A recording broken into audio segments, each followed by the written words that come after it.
नमस्कार, एमकेएन में आपका स्वागत है। मैं हूं आपके साथ राजकुमारी ठाकुर और आज हम बात करेंगे ऐलाने जंग के बारे में। लंबे तनाव के बाद रूस ने आखिरकार यूक्रेन पर हमला बोल दिया। रूस के राष्ट्रपति व्लादिमीर पुतिन ने नेशनल टेलीविजन पर हमले का ऐलान किया। धमकाने वाले अंदाज में उन्होंने कहा कि रूस और यूक्रेन के बीच किसी ने भी दखल दिया तो यहाँ पर अंजाम बहुत बुरा होगा।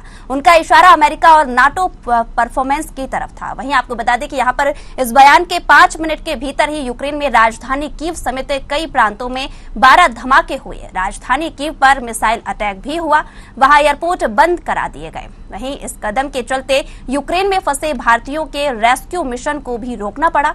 यूक्रेन गई एयर इंडिया की फ्लाइट खतरे के अलर्ट के चलते वापस लौट आई। यूक्रेन की बात करें तो यूक्रेन ने भी जवाब दिया और रूसी विमानों को मार गिराया। यूक्रेन ने कहा कि हम इस हमले का जवाब देंगे और इस जंग को जीतेंगे। यही वक्त है जब पूरी दुनिया को रूस को जवाब देना चाहिए और उसे रोकना चाहिए।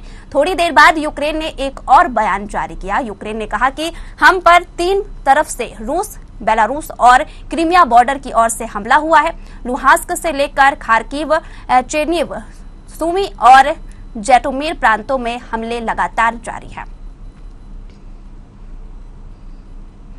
वहीं आपको बता दें कि आखिरकार क्या ऐसी वजह है कि रूस ने यूक्रेन पर हमला किया है और क्या है आखिरकार रूस और यूक्रेन के बीच का विवाद, इसके बारे में भी हम आपको जानकारी दे देते हैं। एक्चुअली यहाँ पर आपको बता दें कि जो नाटो है, नाटो यानी कि नॉर्थ अटलांटिक ट्रीटी ऑर्गेनाइजेशन, एक सैन्य संगठन है। जानना जरूरी है क्योंकि यहीं से इसकी शुरुआत हुई है। इसकी स्थापना जो है 4 अप्रैल को हुई। 4 अप्रैल 1949 को हुई। इसका मुख्यालय ब्रुसेल्स में है, यानी कि बेल्जियम। संगठन ने सामूहिक सुरक्षा की व्यवस्था बनाई जिसके तहत सदस्य राज्य बाहरी हमले की स्थिति में सहयोग करने के लिए सहमत होंगे। यूक्रेन से जारी विवाद के लिए रूस नाटो को जिम्मेदार ठहरा रहा है क्योंकि रूस को डर है कि अगर यूक्रेन नाटो में शामिल हुआ तो नाटो की सेनाएं और हथियार उसकी सीमा तक आ जाएंगे। रूसी राष्ट्रपति पुतिन यूक्रेन को नाटो में शामिल न करने की लिखित में गारंटी भी चाहता है। रूस और यूक्रेन के बीच जंग शुरू हो गई है। रूसी राष्ट्रपति यानी कि व्लादिमीर पुतिन ने यूक्रेन के खिलाफ सैन्य ऑपरेशन शुरू करने का यहां आदेश दिया है। इससे पहले यानी कि सोमवार की बात की जाए तो पुतिन ने पूर्वी यूक्रेन के डोनेत्स्क और लुहांस्क को अलग देश के तौर पर मान्यता देने के बाद वहां पर सेना भेज दी थी। देखिए, अगर बात की जाए रूस और यूक्रेन के बीच इस विवाद की जड़ की तो इसे कहीं ना कहीं नाटो इसलिए भी माना जा रहा है क्योंकि यहां पर 1949 में इसे शुरू किया गया था और यूक्रेन नाटो में शामिल होना चाहता है, लेकिन यहां पर रूस ऐसा नहीं चाहता। रूस को लगता है कि अगर यूक्रेन जो है नाटो में शामिल हुआ तो नाटो देशों के सैनिक और ठिकाने जो हैं उसकी सीमा के पास आकर खड़े हो जाएंगे और एक हमले को अंजाम देंगे, जिसके चलते रूस जो है पिछड़ता नजर आएगा। इसका जवाब देने के लिए अब जो रूस है आगे आया है और यूक्रेन पर हमला कर दिया है। दुखद खबर यह है कि यहाँ पर हमले में 7 लोगों की मौत की खबर भी सामने आई है। 9 लोग गंभीर बताए जा रहे हैं और लगातार आपको बता दें कि जिस तरीके से यहाँ पर जो हमले जारी हैं उससे यहाँ के जो बॉर्डर के आसपास के जो लोग हैं वो सहमे हुए हैं, डरे हुए हैं और लगातार यहाँ पर जिस तरीके से रूस जो है रुकने का नाम नहीं ले रहा है। धमकाने वाला भी यहाँ पर बयान सामने आया है। उन्होंने साफ साफ कहा है कि यहाँ अगर कोई भी अन्य शहर जो है, अन्य देश जो है यहाँ दखल देगा तो उसको बख्शा नहीं जाएगा। इसके अलावा आपको बता दें कि यहाँ पर विदेश आंतरिक सुरक्षा जैसी अहम वेबसाइट पर साइबर अटैक का भी मामला सामने आया। डिप्टी पीएम फेदोरोव ने कहा कि रूस को मुंहतोड़ जवाब देंगे और हमले के चलते यहां पर इमरजेंसी का भी ऐलान कर दिया गया है। यूक्रेन ने अपने 30 लाख लोगों को तुरंत रूस छोड़ने के लिए कहा है। रूस ने बुधवार को यूक्रेनों की बैंकों, रक्षा, विदेश आंतरिक सुरक्षा जैसा कि हमने आपको बताया उसके लिए अहम जो अटैच है वो कर दिया गया है। यानी कि लगातार अब ये विवाद जो है वो जंग में बदल गया है। आखिरकार ये तनाव, ये जंग कब खत्म होगी इसका तो कोई अंदाजा नहीं, लेकिन फिलहाल की स्थिति देखकर ऐसा लगता है कि यहाँ पर जो जंग है यहाँ जनता को कहीं ना कहीं इसमें पिसना नहीं चाहिए।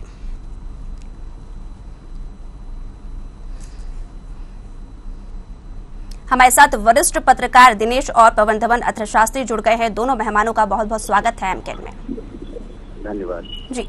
वरिष्ठ पत्रकार दिनेश जी, सबसे पहले आपसे जानना चाहूंगी, देखिए अगर किसी भी देश की बात की जाए और वहां पर कहीं ना कहीं ऐसे हमले होते हैं तो एक बहुत ही संवेदनशील यहाँ पर जो लोग हैं वो हो जाते हैं, क्योंकि लोगों का यही कहना रहता है कि अगर विदेश में कोई भी पड़ता है तो कहीं ना कहीं उनका ये मानना रहता है कि उनके जो परिजन हैं, उनके जो परिवार वाले हैं, उनको कहीं ना कहीं दुख की घड़ी झेलनी पड़ती है। इस बीच अगर बात करें, हजारों की संख्या में यूक्रेन में भारतीय छात्र हैं, लेकिन बावजूद इसके यहाँ पर जो फ्लाइट है उन्हें रोकना पड़ा, क्योंकि आतंकी संगठन जो है वो लगातार वहां पर अब गश्त बनाए हुए हैं। क्या कुछ कहेंगे? बिल्कुल, देखिए कोई भी जो युद्ध होता है तो उसका जो शिकार होते हैं वो आम नागरिक ही होते हैं। जो भी देश है वो नागरिकों के बिना तो देश हो नहीं सकता, और जो भी टकराव है, जो युद्ध का दिशा में बदल चुका है, उसके बहुत सारे जो है कूटनीतिक पहलू भी है, बहुत सारे जो है अंतर्राष्ट्रीय उसमें मुद्दे शामिल है।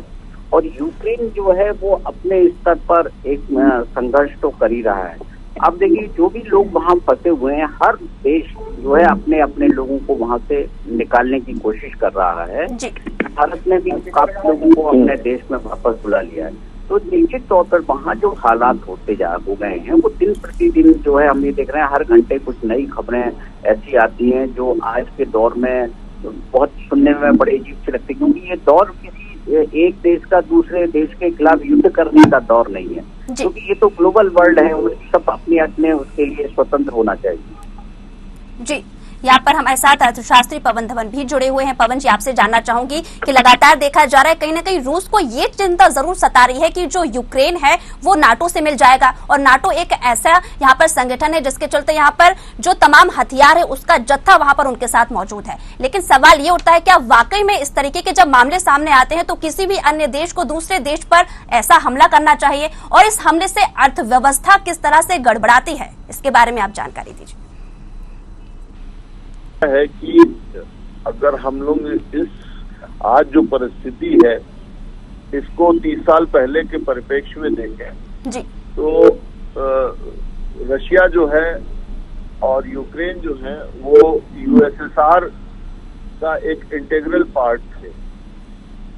और देखिए ये युद्ध और पॉलिटिक्स जो है ये एक निरंतर चलने वाले मुद्दे हैं, और जो सर्वश्रेष्ठ है और जो ताकतवर है वो दूसरे पे अपनी हुकूमत करना ही चाहेगा। और ये आज की बात नहीं है, 30 साल की बात नहीं है, सदियों कालों से ये चीजें होती रही हैं जी।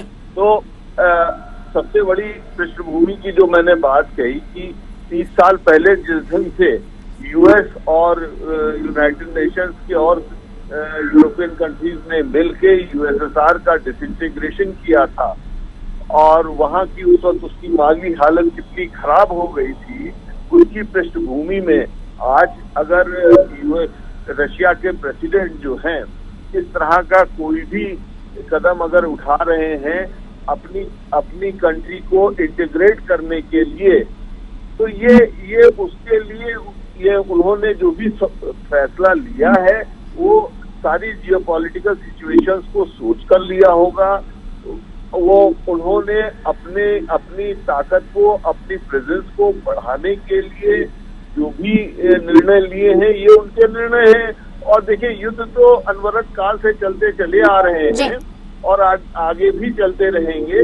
इसमें देखना ये है कि माइटी कौन है। हमने अभी पीछे रिसेंट पास्ट में भी देखा कि यूएस ने अफगानिस्तान में क्या किया जी। यूएस ने अपने 10 साल तक वहां पे अपने मिलिट्री बेसिस को एस्टेब्लिश करने के बाद जो है जिस ढंग से वहां पे सब हथियारों को छोड़ के वो भाग आए और वहां पे तालिबानों को पूरी सत्ता सौंप दी, क्या उस वक्त नाटो और यूनाइटेड नेशंस कहाँ थे? क्या वो चीज जायज थी? आज लेकिन देखिए कि आज वहां पे तालिबान की सरकार आने के बाद उस वक्त बहुत मीडिया में ये चर्चा हुई कि वहां क्या होगा और वो मुस्लिम राष्ट्र और ये सारा इस्लामीकरण और सारी चीजें हो जाएंगी। ठीक है, ये उनकी चॉइस है, ये अफगान में रहने वाले लोगों की चॉइस है कि उन्होंने तालिबान को अपना एक आइडल माना और उनको अपनी सत्ता दी जी। आज अब तालिबान और अफगानिस्तान कहीं चर्चा में नहीं है जी। ये उनकी चॉइस है कि वो डेवलप होना चाहते हैं या नहीं होना चाहते हैं। लेकिन इस बीच से जनता पिसती नजर आती है ना, कहीं ना कहीं जनता अगर इस बीच में आती है। नहीं, जनता तो बिल्कुल पिस के आएगी कि जनता ही ये तय करती है कि हमें क्या करना है। तो जिस ढंग से पुतिन को अपनी जनता का समर्थन प्राप्त है, देखिए पुतिन बहुत ही वहाँ पे रशिया के एक बहुत ही चहेते प्रेसिडेंट हैं और उनको अपनी जनता का पूरा समर्थन है। उन्हीं जनता के समर्थन के आधार पे पुतिन ने आज अगर आप देखें कि रशिया का स्टॉक एक्सचेंज जो है तकरीबन 30% डाउन है जी। लेकिन ये तो एक तुरंत के रिएक्शंस होते हैं, चीजें होती हैं, लेकिन पुतिन साहब ने अगर ऐसा निर्णय लिया है कि हम जो है यूक्रेन को अपना अंग भाग बनाएंगे और जो यूक्रेन में जो रिबेलियंस हैं हम उनको सपोर्ट करेंगे, तो इसमें क्या दिक्कत है? सर दिक्कत नहीं है, लेकिन ये ऐसा भी तो होता है ना पवन जी, को जो है अफगानिस्तान की एक निर्वाचित सरकार को दरकिनार करते हुए तालिबान के हाथ में सत्ता सौंप दी थी। सर पुतिन गलत नहीं है, हम ठीक है, लेकिन यहाँ पर जिस तरीके से हमले लगातार जारी हैं वो तो गलत है ना। वार्ता से भी तमाम स्थितियों की बात हो सकती है, बातचीत हो सकती है, बातचीत से मुद्दों को सुलझाया जा सकता है। या तो इस तरीके से यहाँ पर किया गया। सर 7 लोगों की मौत भी यहाँ पर हो गई है, बात करें यूक्रेन की तो। नहीं, चैनल पे बैठ के आप ये तय नहीं कर सकते हैं कि पुतिन सही है या नहीं सर, लेकिन ये तो कह सकते हैं ना कि सबसे पहले यहाँ पर युद्ध की बात किसने छेड़ी। बातचीत का जरिया काफी दिन से चल रहा था और ये हम लोग देख रहे थे। बट आप ये भी मान के चलिए कि ये जो किस्वंती है कि offence is the best defence, तो आज अगर पुतिन ये मान के चल रहे हैं कि वो कैपेबल है इस काम को करने में और उन्होंने अपना ये काम किया है, जनता जो यूक्रेन में भी यूक्रेन की निर्वाचित सरकार के अगेंस्ट जो है पब्लिक है, रिबेलियंस है, इसीलिए आज ऐसी सिचुएशन आ चुकी है। जी बिल्कुल, दिनेश आपके पास आना चाहूंगी। देखिए वरिष्ठ पत्रकार होने के नाते क्या लगता है कि जब स्थिति ऐसी होती है और सबसे पहले किसी भी देश के अनुसार इस तरीके की हरकत की जाती है, हरकत इसलिए कहेंगे क्योंकि वाकई में अगर किन्हीं स्थानीय लोगों की वहां पर मौत का मामला सामने आता है तो यहाँ पर दूर बैठे भारतीय यही सोच रहे होंगे कि हमारे बच्चे वहां पर सुरक्षित है कि नहीं। देखिए बच्चे तो मैंने कहा ना, जैसे कि हर देश ने अपने अपने नागरिकों को निकाल लिया है जो भी वहां नहीं रहना चाहिए। अब आप देखिए जो युद्ध की स्थिति है उसको लेके जो हालात बने कोई एक दिन के हालात नहीं है। ये सोवियत यूनियन के पतन से लेके अभी तक जो हालात हैं वो ऐसे हैं जो युद्ध को नहीं टाला जा सकता था। जिस तरह से जो नाटो का जो उद्देश्य था, जिस तरह की गतिविधियां थी, अब आप देखेंगे कि 2 खेमों में जो है पूरी जो है दुनिया बटी हुई है, कुछ रूस के साथ हैं, कुछ अमेरिका के साथ हैं। ऐसे हालात हैं, आगे हम किस ओर जा रहे हैं? सबसे चिंता का विषय ये है क्या ये रूस और यूक्रेन पे खत्म हो जाएगा मामला, या फिर जो अमेरिका का कोई नया स्टैंड होगा, नए वो होगा? क्योंकि कहीं भी कोई भी आप यदि किसी भी देश में इस तरह के घटनाक्रम होते हैं उसमें नागरिक को तो आपकी सुरक्षा जो है आप करना बहुत मुश्किल काम होता है कि आप किसी नागरिक की सुरक्षा करें। जिस तरह के बिल्कुल आप हवाई हमले होते हैं, अलग अलग तरह के हमले होते हैं, तो कुछ ऐसे कहानी माना नहीं जा सकता कि वो कोई वहां सब लोग सुरक्षित होंगे और सैनिक युद्ध कर रहे होंगे। इस तरह की कल्पना भी नहीं की जा सकती कभी। जी बिल्कुल, और यहाँ पर तो रूस ने ये भी दावा किया है कि यूक्रेनी शहर निशाना नहीं है बल्कि सिर्फ जो सैन्य ठिकाने हैं उन्हें ही तबाह किया जा रहा है। फिर लोगों की जो स्थानीय लोग हैं उनकी मौत क्यों हो रही है? तो कहीं ना कहीं ये बयान भी तो झूठ साबित होता है। देखिए बयान तो कोई भी बयान, हर देश अपने आप को ये बताता है कि वो सबसे बड़ा मानवाधिकारों का जो है रक्षक सबसे बड़ा वही है, लेकिन मानवाधिकारों के हनन भी जो है कई देशों में देखने को मिलते हैं। आप वो सैनिक ठिकानों पर करेंगे तो आप सैनिक ठिकानों की जरूरत भी क्यों है? आपको सैनिक ठिकानों, आप यदि बातचीत फेल हो गई है इसलिए आपको ये जरूरत पड़ रही है, आप जिस तरह के हालात है उसमें कोई भी ये कहे कि नहीं हम किसी जो केवल सैनिक ठिकानों पर कर रहे हैं और कोई नागरिकों को क्षति नहीं पहुंच रही है, तो इस तरह के बयानों को भरोसा नहीं किया जा सकता। जिस तरह के हालात बनते हैं युद्ध के दौरान तो वही हालात हम देख रहे हैं। बिल्कुल, पवन जी आपके पास आना चाहूंगी। यहाँ पर रूसी राष्ट्रपति पुतिन ये कहते नजर आ रहे हैं कि यूक्रेन को नाटो में शामिल ना करने की लिखित गारंटी चाहिए उन्हें। क्यों चाहिए? क्या उन्हें विश्वास नहीं है कि यूक्रेन जो है नाटो के साथ मिल जाएगा और हम पर हमला करेगा, या फिर जो सैन्य ताकत है वो यूक्रेन की बढ़ जाएगी, जिसके चलते रूसी सेना जो है वो पिछड़ती नजर आएगी? देखिए, जो मैं इसकी बात समझ पा रहा हूँ, जो अब पिछले कई दिनों से, कई महीनों से इस क्राइसिस को, जो ये पुतिन साहब जो है, मुझको लगता है कि वो जो जिस ढंग से यूएसएसआर डिसइंटीग्रेट हुआ था आज से 30 साल पहले जी, आज वो उसके इंटीग्रेशन की ये उनकी एक पहल है, और यूक्रेन जो है उसका एक पहला कदम है उनका। तो अगर वो ऐसी दिशा में चल रहे हैं तो आगे आने वाले समय में हम और भी देखेंगे। और जहां तक नाटो और यूनाइटेड नेशंस की बात है, तो हमने कई बार देखा है कि ये एक सिंगल एजेंडा पे, सिंगल डेवलप्ड कंट्रीज के द्वारा चलाया गया एक ऐसा मुहिम जो केवल उनकी वरदस्तता को सुरक्षित करे और उनके एजेंडा को आगे करे। ऐसा हमने अभी पीछे कई बार, जब हमारे प्रधानमंत्री जी यूनाइटेड नेशंस में उन्होंने संबोधित भी किया है, तो उन्होंने ऐसा कई बार कहा है कि यूनाइटेड नेशंस को अपनी जो एग्जिस्टेंस है वो प्रूव करने के लिए ऐसे काम करने पड़ेंगे जिससे कि वो अपने एग्जिस्टेंस को बचाए रखें। तो आज अगर नाटो इस ढंग से इंटरवीन करता है और यूनाइटेड नेशंस इस ढंग से इंटरवीन करते हैं, जो कि यूक्रेन में अनावश्यक रूप, मैं फिर वही बात पूछता हूँ कि यूनाइटेड नेशंस उस वक्त कहाँ था जब अफगानिस्तान को तालिबान के हाथ ऐसे सौंप दिया गया था जी? क्या वहाँ पे उस वक्त मानव अधिकार का हनन नहीं हो रहा था? बिल्कुल। क्या उस वक्त वहाँ की जनता ने तालिबान का विरोध नहीं किया था? किस ढंग से हम लोगों ने देखा कि उन लोगों ने, तालिबानों ने जो है पूरे शहर को रौंदते हुए अपना सत्ता हासिल की थी।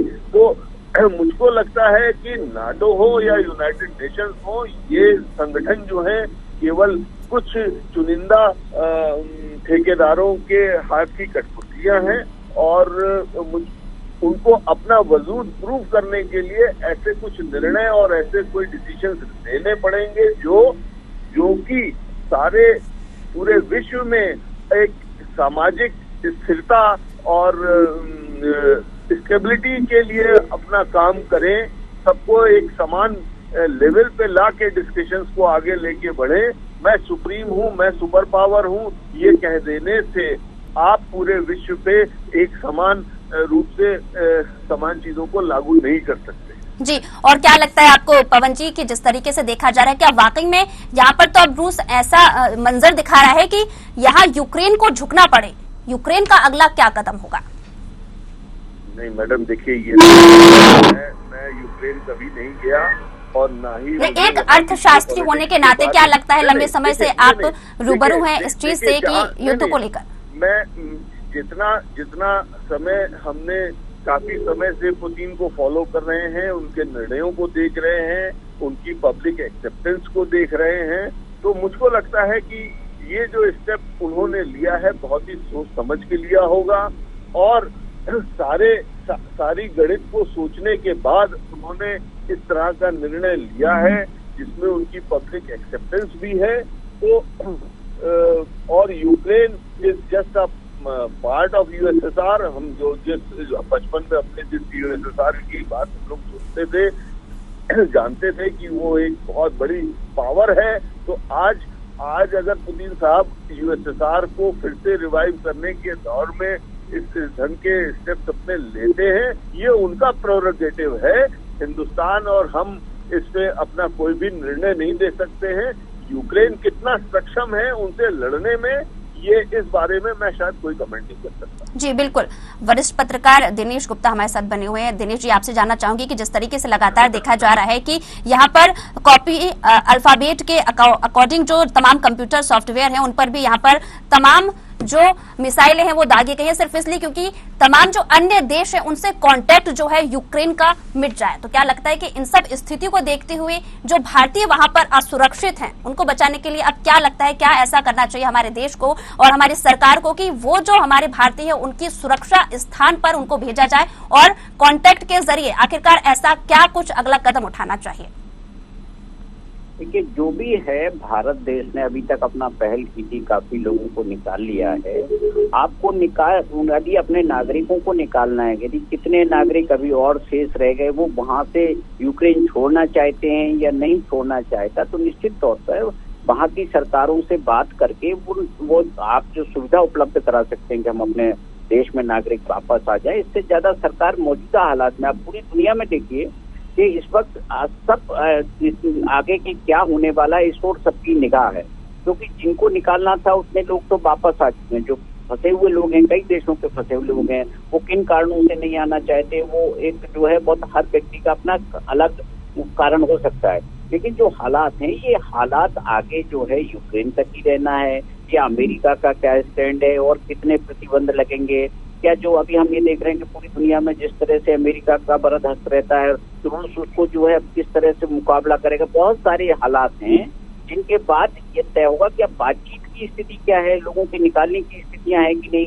क्योंकि आप एयरफील्ड ऐसी इस वक्त है, आप कोई भी जहाज नहीं चला सकते हैं। जिस तरह के हालात वहाँ हमारे सुनने और देखने में मिल रहे हैं, तो पूरी तरह से प्रतिबंधित है एयरफील्ड अभी।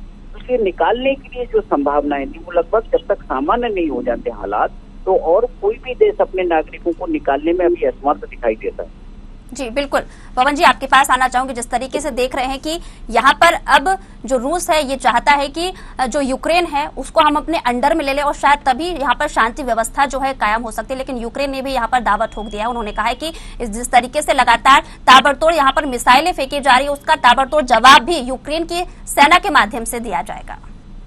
जी नहीं, देखिए, ये वॉर हैज बिगन और अब इसका अंत जो है किसी एक के हाथ में यूक्रेन की सत्ता आएगी, यूक्रेन का शासन किसी एक के हाथ में जाएगा तभी वो। हालांकि आप देखिए कि रशिया ने अभी पुतिन साहब ने 2 दिन पहले ही कहा है कि हम यूक्रेन को हासिल नहीं करना चाहते हैं, हम यूक्रेन में जो अलगाववादी ग्रुप हैं उनके समर्थन में है और हम ये चाहते हैं कि सत्ता हम उनको सौंपें।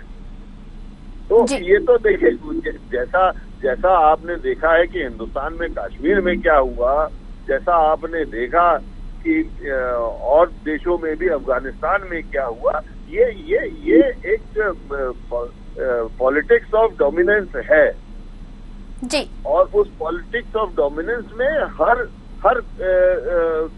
जो शतरंज का खिलाड़ी है वो अपने मोहरे खेलता है और उस मोहरे के खेलने में किसकी चाल सबसे अच्छी होगी, विजनरी होगी।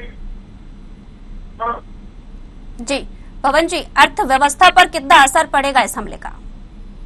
जी, अर्थव्यवस्था पर कितना असर पड़ेगा हमले का अगर बात करें रूस और यूक्रेन की? तो जहाँ नहीं, यूक्रेन की अर्थव्यवस्था तो चौपट हो जाएगी। आज अफगानिस्तान की अर्थव्यवस्था क्या है, आज पाकिस्तान की अर्थव्यवस्था क्या है, ये हम सब जानते हैं। बिल्कुल ठीक है। हमने ये भी देखा कि इस्लामीकरण के चक्कर में ईरान की अर्थव्यवस्था क्या हो गई। तो वो सारी अर्थव्यवस्थाएं हम लोग जानते हैं, समझते हैं, लेकिन ये तो पब्लिक को तय करना है कि उसे कौन सा रास्ता चुनना है।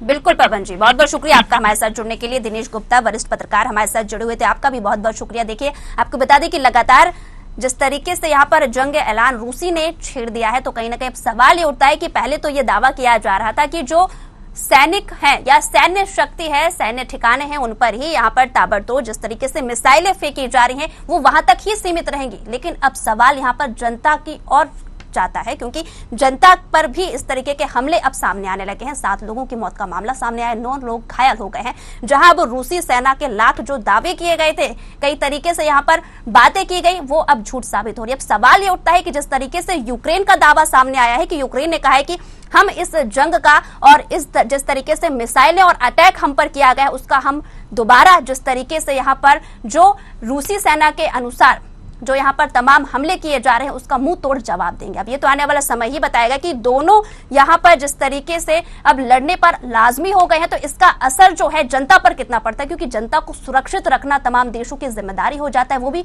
प्रमुखता से उन देशों की जिन देशों के जो छात्र बच्चे जो हैं यूक्रेन में पढ़ाई करने जाते हैं। प्रमुखता से आपको बता दें कि मेडिकल के हजारों छात्र जो हैं आज यूक्रेन में हैं और कहीं ना कहीं वहां पर रहकर अब खुद को असुरक्षित महसूस कर रहे हैं। हालांकि यहां पर आपको बता दें कि भारत सरकार लगातार प्रयासरत है, वहां के बच्चों को सुरक्षित भारत लाने पर कुछ छात्र वापस भी आ गए हैं, बाकी फंसे हुए छात्रों को भी लाने की जद्दोजहद जारी है। लेकिन फिलहाल मुझे दीजिए इजाजत, पल पल की खबर के लिए जुड़े रहिए हम के साथ। नमस्कार।